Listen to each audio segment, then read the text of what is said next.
It doesn't matter if your Ford has 20,000 miles left or it's crawling past 300,000. You can still pull plenty of life out of it. I'm RJ. I've spent more than 20 years working on everything from old Rangers to F-150s and E-Series vans. I've watched solid trucks die too early because someone ignored one tiny sound or a small oil leak turned into a full-on disaster. I've also seen beat-up workhorses outlast their owners with the right care. Today I'll show you the tricks that kept my customers' trucks alive while everyone else is buying engines. Let's get started with one of the simplest and most impactful steps you can take to help your Ford last another 200,000 miles with fewer problems, which is to use the best fuel quality and smart additives. As I always say, cheap gas causes expensive problems. If you put lower-tier gasoline without good detergent packages into a high-performance Ford engine, like a 5.0-liter Coyote V8 in an F-150, or the 3.5-liter EcoBoost in one of the newer trucks, you'll end up with more deposits, less efficient combustion, and more wear. I can always tell when a 3.5 EcoBoost has been living on cheap gas. The injectors sound weak and the timing chain tensioners start chattering. In fact, good quality fuel is your foundation for a long-lasting Ford, and the right additives can be a helpful supplement. On EcoBoosts, cheap fuel accelerates LSPI. That low-speed pre-ignition can hammer pistons, and I've seen piston rings crack from it. If you overlook fuel quality, you can end up with clogged injectors, rough idle, misfires, poor economy, and shortened engine life. Over time, bad fuel and neglect can lead to carbon buildup, bad fuel pumps, and leaky injectors. To prevent this, always use top-tier detergent gasoline from reputable stations. For additives, use a PEA cleaner like Techron and Gumout, not the mystery juice from aisle 12. Avoid non-branded additives that make extraordinary claims or contain heavy metals or excessive methanol blends. By spending a little extra, about $20 every few thousand miles on quality fuel and occasional cleaners, you can avoid major repairs that might cost as much as $2,000. And remember, ignoring the quality of fuel is like feeding junk to your engine and expecting it to run flawlessly. At number 2, update your Ford software. And this is one thing that no one ever pays attention to. Modern Fords, whether you've got a 3.5-liter EcoBoost, a 5.0-liter Coyote V8, or the diesel 6.7-liter Power Stroke, depend on software as much as they depend on the engine power. Skip updates on a 10-speed transmission F-150, and you might get that infamous hunting and gear jumping that affects your clutches. These updates can save your transmission. If you ignore updates, you get software bugs that never get patched, leading to odd faults like shifting hesitation, erratic idle, malfunctioning sensors, or even safety features shutting off. Skip updates and your truck starts acting possessed. To prevent any problems, make regular updates part of your maintenance. Check your Ford Pass app or your in-vehicle sync screen for update notifications. Your truck might support over-the-air updates if you use Sync 4 or later. If an update needs installation, pick a time when you can leave the vehicle parked with the ignition off. It's pretty much free to update your software. While a missed update likely won't directly cause a hardware failure, it can lead to drivability issues that increase wear. More importantly, a dealer may require the latest software to be installed before covering certain repairs under warranty or performing accurate diagnostics. Don't listen to those who say the software doesn't affect engine life, because even older blocks rely on sensors and control modules to run optimally. I've found that some customers like to cut costs by getting cheap aftermarket parts. That's one of the fastest ways to kill your Ford. Instead, get parts that meet or exceed OEM specifications. When you buy a part that the manufacturer designed for your Ford engine, you're getting something engineered to the exact tolerances, specs, and materials that Ford approved for the engine. If you don't use quality parts, you risk misfitment, premature wear, compatibility issues, and sometimes cascading failures. Some of my customers decided to use shortcuts and get cheaper aftermarket parts, but they ended up with failed sensors and drivability issues. I've seen cheap aftermarket timing chain tensioners on the 5.4 Triton last 8,000 miles before the truck starts rattling. When this happens, you need to pay for a new part and labor again and even risk engine damage. And if you own a 2004 through 2008 5.4, don't even think about aftermarket cam phasers unless you enjoy engine knocking when you cold start. So make it a rule. For critical engine, sensor, and timing components, buy genuine Ford, Motorcraft, or premium aftermarket brands. Aftermarket is fine for simple stuff, but for sensors or timing parts, don't gamble. For instance, getting a genuine Ford belt kit or gasket might cost a bit more, maybe $120 to $250, while a low-quality aftermarket costs $60 to $100. But if you cheap out and the component fails, you might spend $1,000 or more in repairs. Spending an extra $100 now is smart. One of the common myths in Ford repairs is that all aftermarket parts are just as good. But the cheapest ones might lead to problems in the engine, fuel systems, sensors, and cooling. Every Ford tech knows the rattle. If you hear a cold start rattle on a 5.4 or a stretched chain chirp on a high-mileage EcoBoost, that's a countdown. If you want your Ford to run for another 200,000 miles without major repairs, you should focus on early diagnostics. Fix the tiny problem now, or the $3,000 one later. That's the rule I always set for my customers. When your Ford starts showing you signs through rattles, codes, and weird shifts, it's a sign that something is off. Many people ignore it until the next oil change, but they don't realize that these are warning signs. One of my customers ignored a tiny cold start on his 2012 F-150 EcoBoost. By the time he brought it into my shop, the stretched chain had already thrown timing and chewed up the guides. It was a $3,800 repair over a sound in the engine. If you ignore early signs, that small, faulty sensor or odd sound today can turn into a bent rod, cylinder damage, or failed catalytic converter later. Another customer had a check engine light and rough idle, but ignored it. Later, he had to spend over $1,000 on repairs. So when the light comes on or you hear something odd, grab a basic OBD2 code reader, which you can buy for under $50, and read the trouble codes. It only takes about 15 minutes. Depending on the issue, you can take care of it yourself, like replacing spark plugs and coils, sensors or vacuum lines, or get a professional mechanic like myself to help. Let's say you spend $100 to $200 now on the code reader and maybe a new part. If you wait for damage, you might end up paying up to $3,000 for bigger issues like turbo replacement or cylinder head work.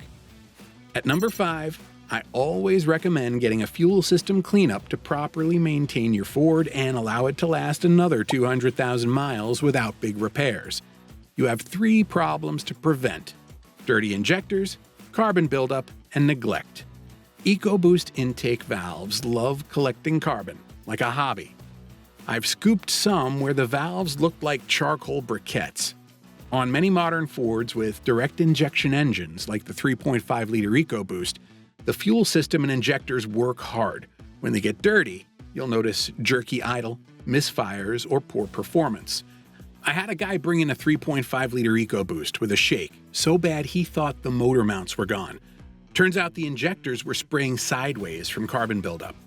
If your Ford uses an EcoBoost engine, you likely have the problem of carbon buildup on the backs of intake valves, because fuel doesn't wash those valves in direct injection setups. No tank additives on Earth can clean those EcoBoost valves. Don't fall for that myth. Ignoring that might lead to worse issues like clogged injectors, loss of performance, and damage to sensors or engine components over time. So, consider using a good PEA-based fuel system cleaner every 10 to 15,000 miles to clean injectors and combustion chambers. Also, inspect your injectors regularly.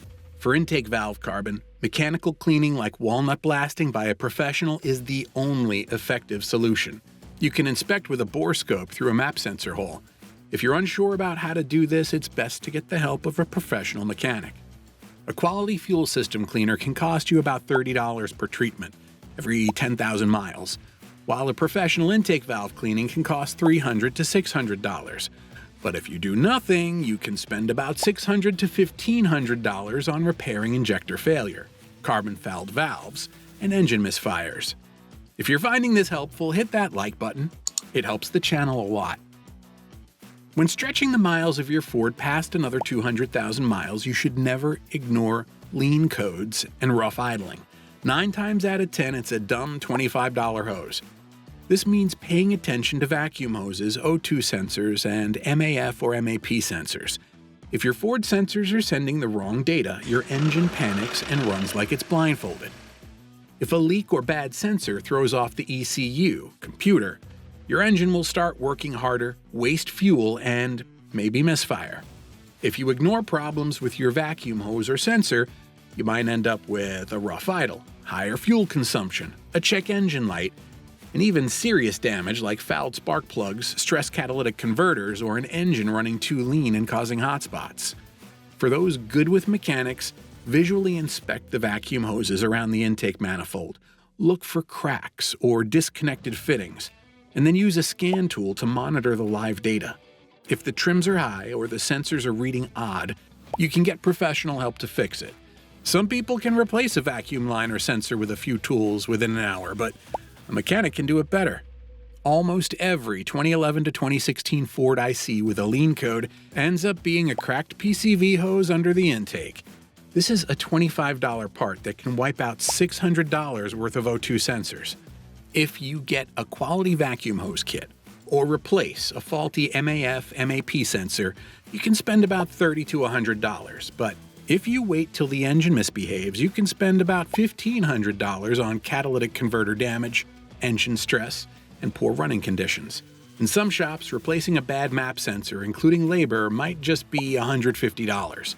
This tip is usually underestimated, but if you want your Ford to last another 200,000 miles without major repairs, ensure you maintain the air filters for your engine and cabin alike. Each time your engine takes a breath, it's pulling in air that's mixed with fuel to make power. So the air intake side needs to be clean so the engine gets good airflow. If your filter looks like it's been storing half the desert, your truck is choking. In fact, I can open an F-150 airbox and guess the owner's driving habits. If the filter looks too dirty, then I know they've been running on it way too long.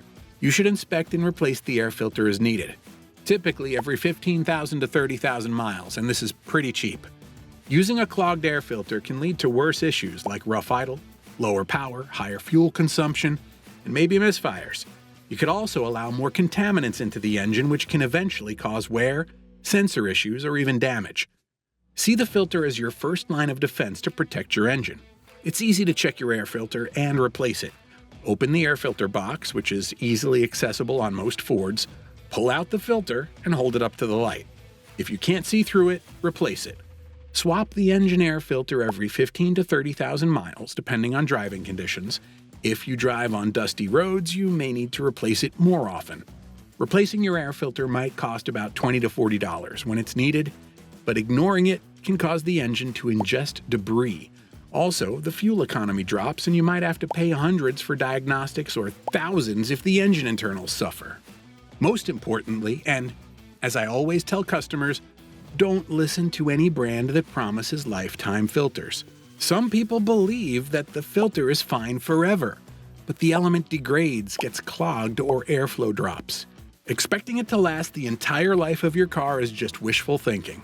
I found that Ford's engine breathing system and positive crankcase ventilation, or PCV, are more important than they seem, but customers rarely realize this. If you want another 200,000 miles on your Ford, your engine needs to breathe properly. A clogged PCV can literally turn EcoBoosts into smoke machines. On modern Fords, if the PCV system gets clogged or fails, or if you skip installing a catch can on turbo models, pressure can build up in the crankcase. I've had EcoBoosts come in smoking like chimneys because the PCV valve stuck and sent oil straight into the intake. You might think it's a turbo going out, but it's actually because of the oil contamination. One of my customers was dealing with poor engine performance, but after I checked the vehicle, I realized that the PCV valve was stuck closed, causing pressure buildup and oil to be ingested into the intake. This kind of condition can cause oil to get into places it shouldn't. If you ignore these parts of your Ford, you can have oil being sucked into the intake, fouling plugs, creating smoke at startup, burning oil, or even damaging turbochargers or intake valves. Don't be like that customer with the 2021 3.5-liter EcoBoost who used a quart of oil every 4,000 miles and then found oil in the PCV valve in the intake manifold. So, replace the PCV valve or assembly if your model calls for it. For EcoBoosts, this might require some elbow grease. It's tucked under the intake or near the valve cover. On turbo models, you might consider installing a catch can kit if you tow or do heavy loads as a preventative upgrade. This captures oil vapor before it gets into the intake.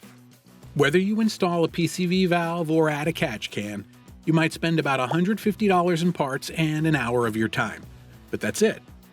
If you ignore the breathing system and oil gets into the intake, the repairs can cost over $1,000 in the long run. If you want your Ford to last another 200,000 miles without major repairs, oil is the one thing keeping your engine from destroying itself. Your engine oil keeps everything moving smoothly and clean.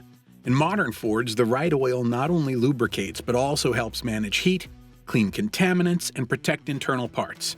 If you skip or stretch oil change intervals, the oil degrades, sludge builds up, and those finely machined parts start to wear faster. You should change oil and oil filters regularly, and I recommend every 5,000 miles for most uses. And as for transmission and other fluids, Ford might recommend changing them every 150,000 miles, but under real-world conditions like towing, heavy loads, and stop and go, the fluid sees more stress. If you ignore oil and transmission fluid, it can cause serious problems with your vehicle and engine. If engine oil is old, you risk bearings wearing out, cam or follower wear in a Coyote or 5.4 Triton, or turbo damage in an EcoBoost. And if the transmission fluid isn't changed, you might get slip, harsh shifts, overheating, or even failure of the transmission. A repair can cost thousands. I always tell my customers that for maximum longevity, especially when towing, a transmission fluid drain and fill every 40 to 60,000 miles is safer than Ford's extended intervals.